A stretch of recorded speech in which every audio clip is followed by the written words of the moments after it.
And so the guidelines for practice are ethical living, truthfulness, honesty,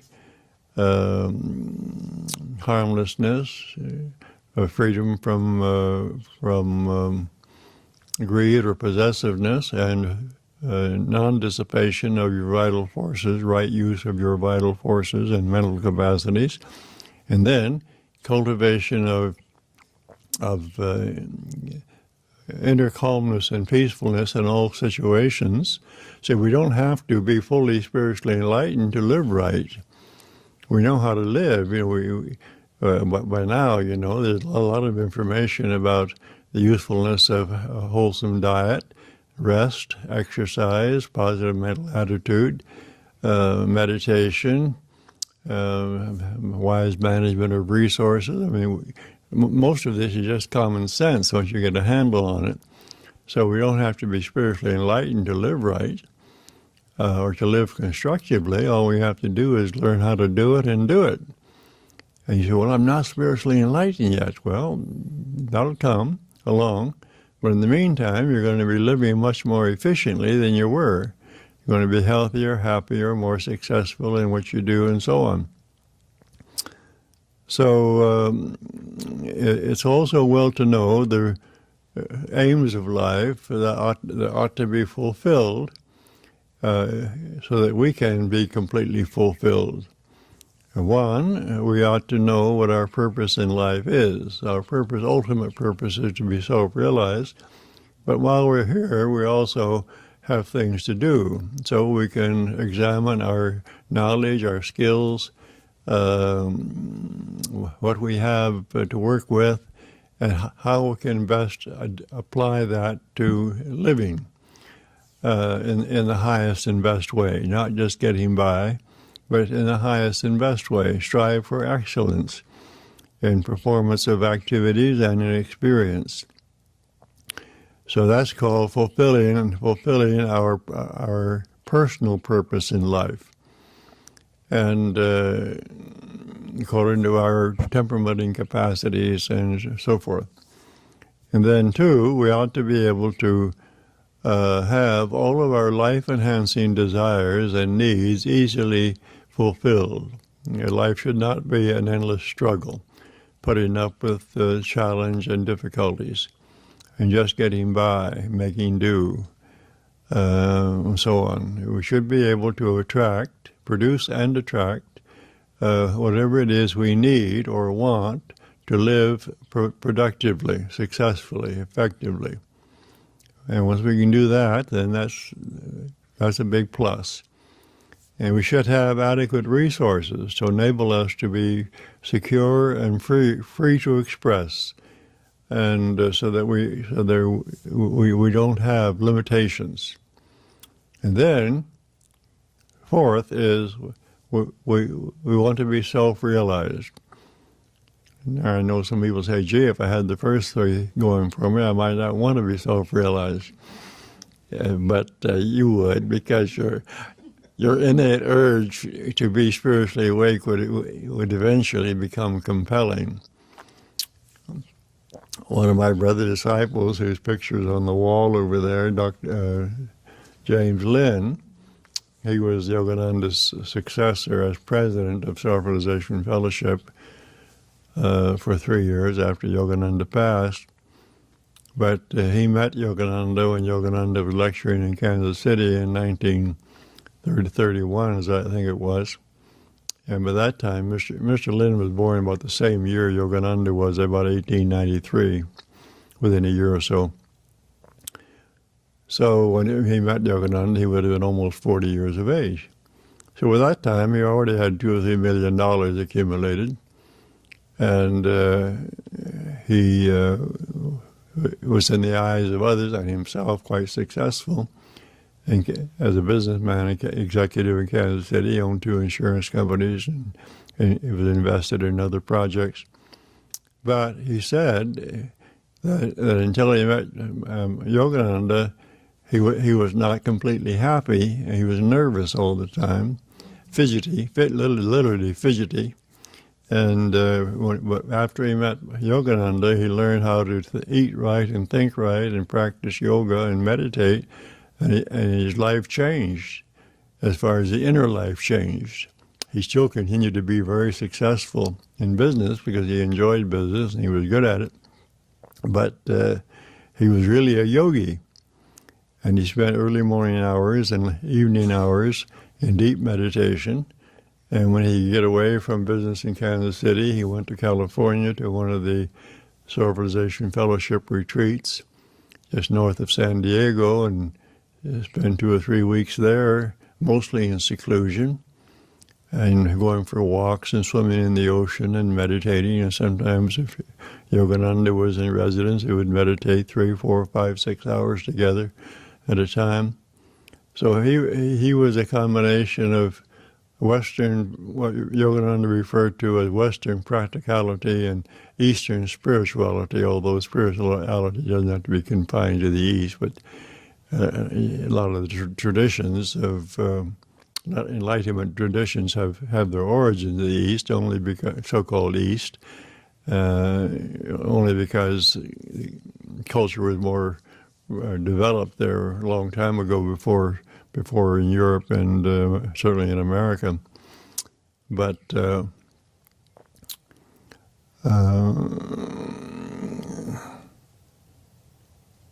we can live an active life, a purposeful life, and still be self-realized. But if you know what your purpose, why you are here, what you're here to do, and get on with it, this is important to do. But set aside time for reflection. Set aside time for reading spiritual literature, learning about higher realities, philosophical ideas, how to meditate effectively, and then do it and apply what you learn. That's the important thing, is to apply what we learn, to live it. And thankfully, we don't have to be outwardly pious. No one has to know of our inward preoccupation with spirituality.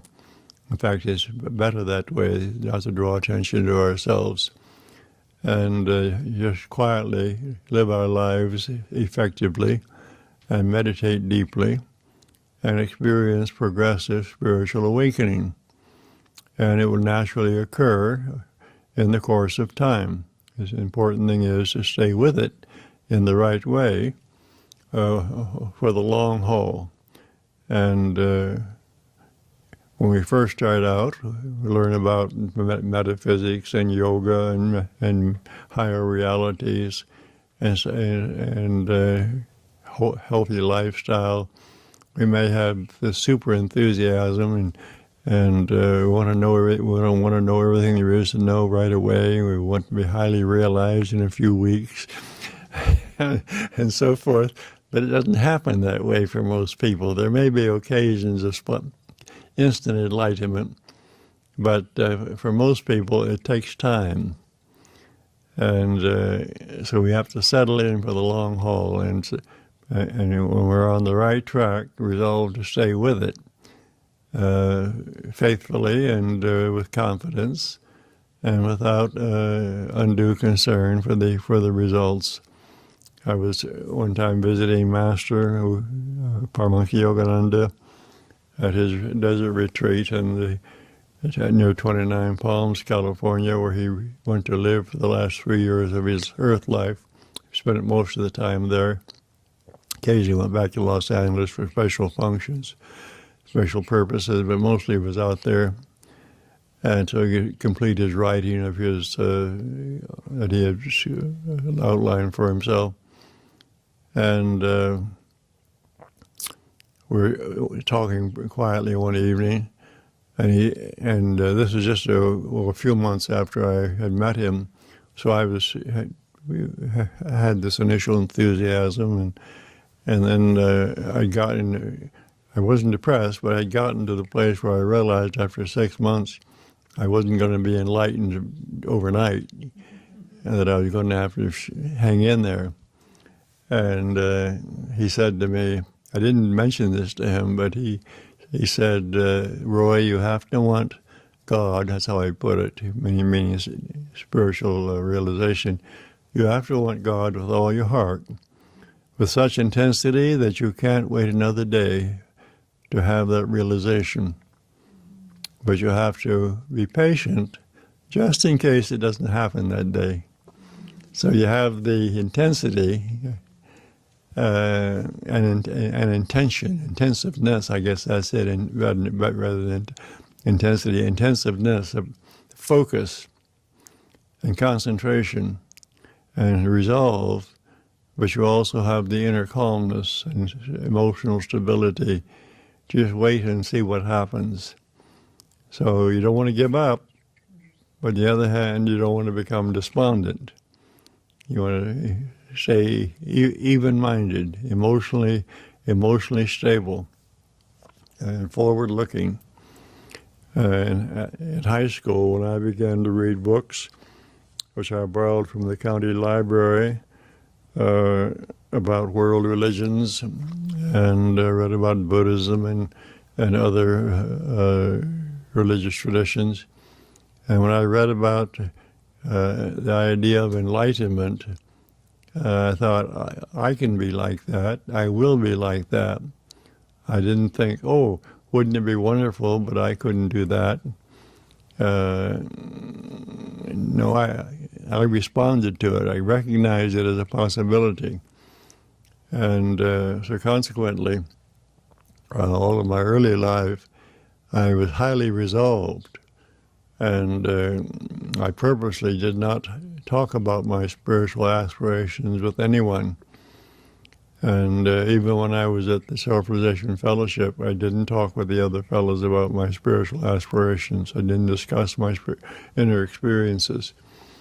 And in fact, Yogananda sent me after about 3 or 4, about 5 weeks, I guess, 5 or 6 weeks after I met him, he sent me over to Arizona to help out with the branch SRF center. So I wasn't at headquarters. I went over to see him every 2 months, wherever he was, and spent time with him, but I didn't interact with the other fellows except to say hello.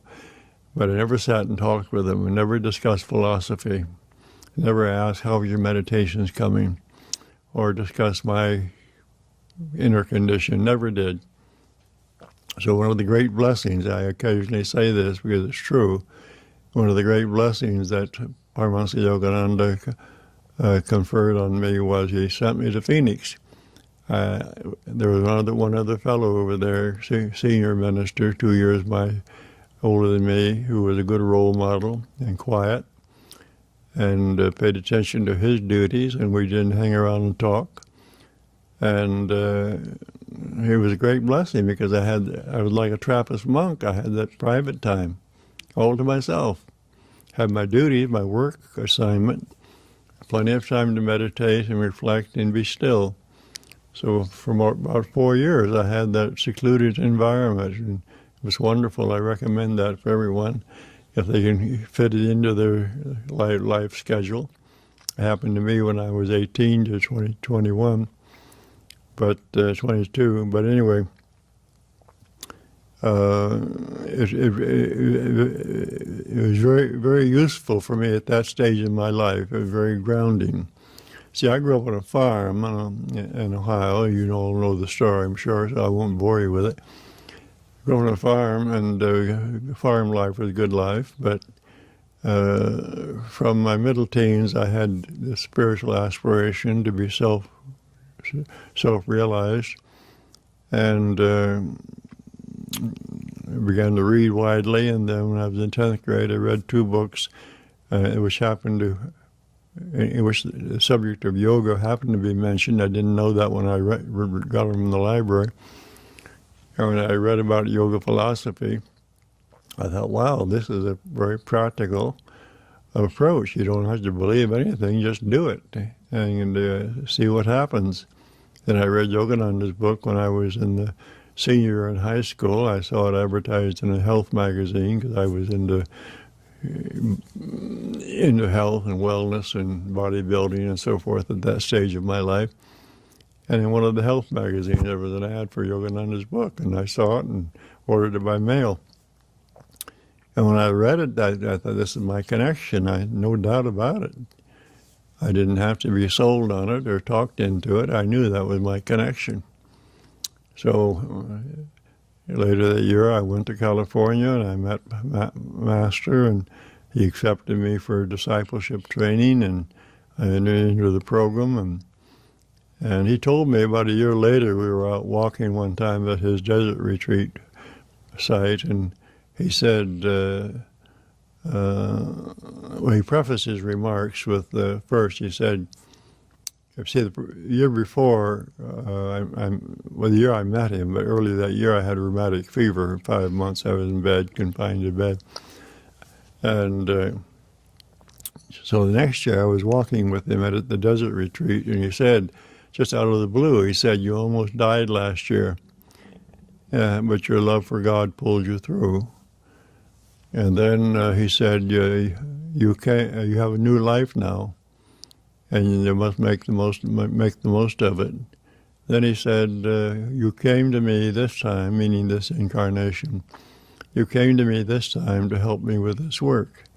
So we had that intimate relationship, and that he was very casual in making these comments. It was very interesting to be with him. He would just say, talk to you very intimately in this way. No big official pronouncement or anything, just casual conversation. He would say these things. But everything he said simply confirmed what I already felt to be true. And he was somebody confirming it. And I didn't ask him for confirmation, but he would, in our course of conversation, he would tell me things that let me know that he knew who I was and why I was there and what our relationship was and so forth. So it was very revealing, really, and very satisfying to me to have that relationship with him. That understanding relationship with him. I got to the place where it didn't take long that I was so in tune with his mind and consciousness that I could anticipate what he was going to say. In a conversation with a group of people, he'd be talking, and I could anticipate what he was going to say next, how he would answer a question, and so forth. And because I was just sort of attuned to him, I knew how his mind worked and what his consciousness was like. And almost invariably, when I visited him before he dismissed me and sent me back to Phoenix, he would say, "You stay in tune with me, because when you're in tune with me, I can help you. And if you're not in tune, it's like having static in the mental radio, and it's more difficult to help you." What he meant by attunement was mental and spiritual attunement, harmony, mutual respect and harmony. And when you have that with someone, you know you don't always have to verbally communicate. There's just that awareness of the other person's consciousness and being. And it's like two people in one body or in one unit of consciousness. So I had that experience when I was with him. So then I would be over in Arizona, 350 miles from Los Angeles, and whenever I thought about him, I felt like he was there with me. He wasn't there in his psychic body or anything like that, but I was aware of his consciousness, or the consciousness that he experienced. So in the Yoga Sutra, this is mentioned also as a way to self-realization, to identify with, emulate the consciousness, the mental attitudes and states of consciousness of enlightened people. If you know someone who's enlightened, or if you don't know any person personally, but you know about them, then imagine how would it be to be like that? How do they look upon life? How do they see the larger reality? What is it like to be enlightened? And you can sort of use your imagination. And you may not be able to imagine completely what it is to be enlightened, but you can imagine freedom. You can imagine being happy and free and unencumbered and competent. You can imagine that. And by imagining in that way, you prepare your mind and your consciousness and your life to actually experience what you imagine. You become receptive to experiencing that which you imagine, if it is possible to be experienced. You see, the subconscious level of your mind doesn't know the difference between the memory that is the result of imagination and actual experience. It doesn't know the difference. Subconscious mind doesn't discern. It simply records impressions of perceptions. So that's why athletes, for instance, and successful people in various endeavors, frequently they will say, "Oh, I imagine myself succeeding. I see myself doing it." And by golly, they can follow through and do it. Or they see themselves having certain experiences or certain situations that would be ideal. And then they can follow through and produce those conditions. Or if they can't follow through, they don't know what to do, they hold on to the idea in their mind and believe that they are worthy of it, and pretty soon life conspires to provide it for them. I'm sure you've all experienced that at times, that you desired to have an experience or a thing or an object or to know something, and you didn't know how you were going to pull it off yourself, but maybe you forgot about it for a while. Then all of a sudden, there it is, right in front of you. Life just says, here it is. And so you attracted it. Or it was there anyway, but you didn't see it before. Well, sometimes you can attract events. And I'm not recommending that we become sorcerers or manipulators or metaphysical magicians, but I'm sure you've all experienced, from time to time, events have occurred that you wished that would happen, and it just happened. I remember back in the 60s, for some reason, I wanted to know about the lives of some of the early metaphysical teachers in America. And I was curious about Mary Baker Eddy, founder of Christian Science. And up until then, about everything published was authorized by the headquarters church in Boston, so it was all polished and glossy, and it was only the image projected that they wanted to project. I wanted to know what kind of a person she was in real life. It turned out she was a very interesting person, neurotic and a mixture of conflicts and stuff, and insights and executive ability, just a mixture of stuff. But I wanted to know the inner story, behind the scenes stuff. So I heard that Mark Twain, Samuel Clemens, he wrote under the pseudonym of Mark Twain, years before wrote a book on Christian Science. And I thought, well, Mark Twain was a incisive person and an outspoken critical person. And if he would have dug up some interesting information. And so I thought, well, I'd try to find that book. I couldn't find it. It wasn't in print anywhere. It wasn't available any place I looked. But I thought, well, I'll attract it. It'll come into my hands sooner or later, and better sooner than later. And a few weeks later, I happened to be in Dayton, Ohio, to talk for the Religious Science Church downtown. I stayed at a hotel near the church, and one morning I went out for a walk just to get some exercise, and I walked by this used bookstore. And to this day, when I see a bookstore I've never been in before, I usually pop in and see what's happening. And so I went into the store about 10 o'clock in the morning. They had just opened. And the fellow came out, and he said, from the back room, and I asked him if he had that book by Mark Twain. He said, no. And he said, even if I did, he said, as I recall, it's the last time it was published, it was one book in a set, a match set. So I couldn't sell you the individual book. I had to sell you the whole set.